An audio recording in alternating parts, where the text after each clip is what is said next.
आज हम request add करने वाले थे, बट रिक्वेस्ट ऐड करने से पहले देखते हैं कि हमारी रिक्वेस्ट कितने तरह की होती है और कौन कौन सी हम रिक्वेस्ट यूज़ करने वाले हैं। तो हम बेसिकली वेब सर्विसेज के बारे में जानते हैं कि हमारी कितने तरह की वेब सर्विसेज होती है। ठीक है, मैंने आपके लिए कुछ डिफरेंस निकाल के रख रखे हैं।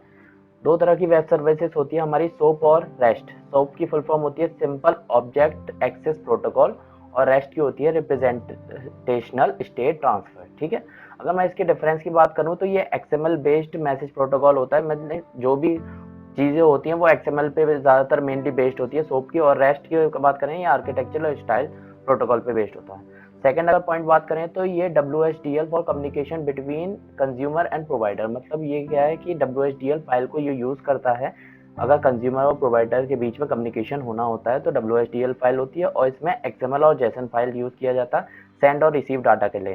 मैं आपको दिखा देता हूँ कि कैसे WSDL फाइल और XML JSON फाइल होती हैं। ठीक है, मैंने आपके लिए कुछ सैंपल निकाल रखे हैं। जैसे ये हो गया WSDL फाइल। WSDL की फुल फॉर्म जो होती है वो होती है वेब सर्विस डिस्क्रिप्शन लैंग्वेज। ठीक है, ये हो गई WSDL फाइल। आपको ईजिली रीडेबल नहीं होती है कि इतना आसानी से आपको समझ में आ जाए। ये हर एक चीज़ का अलग अलग मीनिंग होता है, वो हम इसमें कवर नहीं करेंगे, वो आगे जाके कभी और कवर करेंगे। तो ये WSDL का एक सैंपल मैं आपको दिखाना चाह रहा था, और ये एक होता है जेसन फॉर्मेट का सैंपल। जेसन फॉर्मेट में आप इजीली यहाँ पे पढ़ सकते हैं कि आईडी क्या है, ईमेल क्या है, फर्स्ट नेम क्या है। ये इजीली ह्यूमन रीडेबल होता है, बट WSDL फाइल नहीं हो पाती इतनी।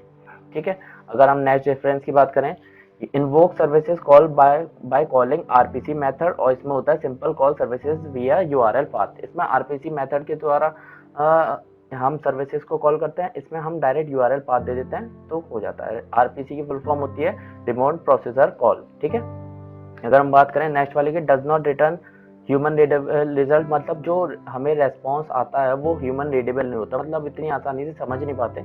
एक्सपर्ट लोग, एक्सपीरियंस लोग समझ सकते हैं, बट बिगनर लोग नहीं समझ पाएंगे इतना। अगर बात करें तो इसका जो रेस्पॉन्स आता है वो जेसन फॉर्मेट या एक्सएमएल में होता है, जो इजिली ह्यूमन रीडेबल होता है। ठीक है, सोप की अगर बात करें तो जो ट्रांसफर होता है वो HTTP या फिर SMTP FTP प्रोटोकॉल पे बेस्ड होता है, मतलब उसके थ्रू ये ट्रांसफर होता है, और यहाँ पे सिर्फ HTTP बेस्ड प्रोटोकॉल पे ट्रांसफर होता है। ठीक है, अगर हम बात करें नेक्स्ट वाला तो ये होता है JavaScript can call SOAP but it is difficult to implement.